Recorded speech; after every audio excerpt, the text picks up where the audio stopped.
Last time we discussed about introduction and conclusion, and today we are going to go back to the body part of the research.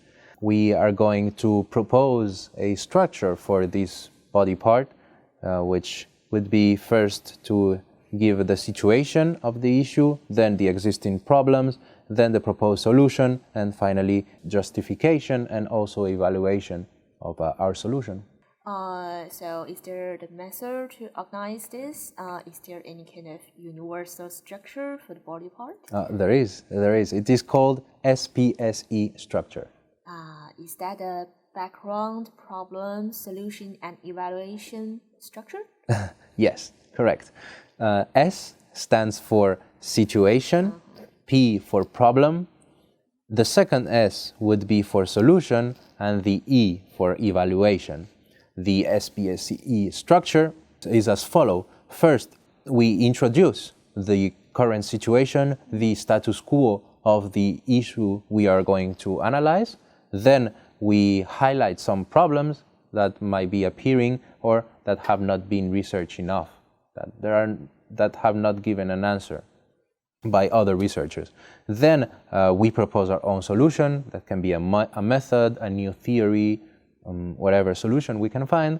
And then we have E for evaluation, which is when we test our solution, our proposal, and we validate it.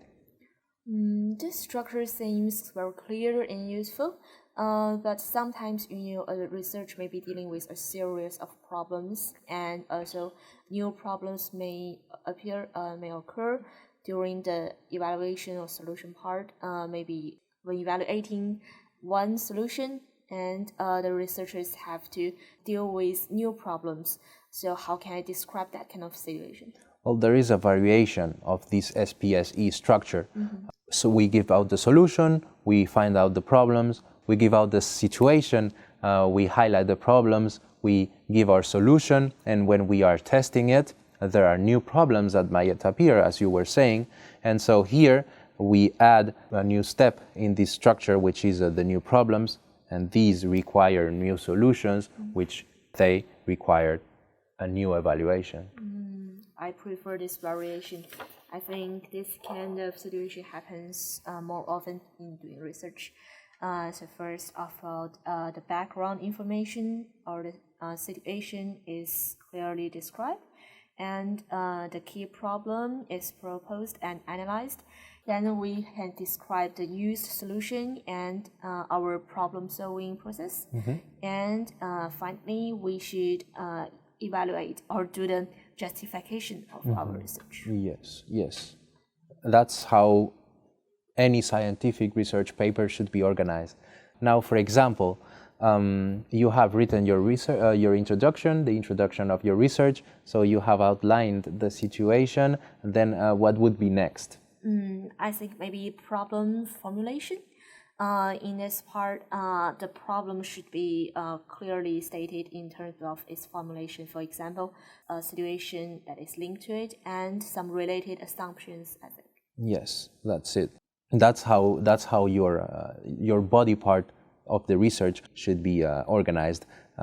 You should clarify situation and problems, then introduce your solutions and the methods you are going to use, you are going to propose, and finally you must solve all the problems that might appear when you are researching and test them, of course, test your proposals.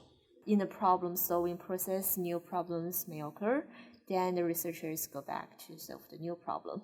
Yes. And finally, so you want to evaluate your proposals. This is a part where you verify the validity of your research, and here you can apply your method to a real situation to test it, and also you can apply your theory to real situations and see if it works, if it's useful, if what you propose is useful to analyze these results. And that is when it works. That is when your research has something to propose that is useful. That sounds a good way to gain other people's recognition. Totally, it is.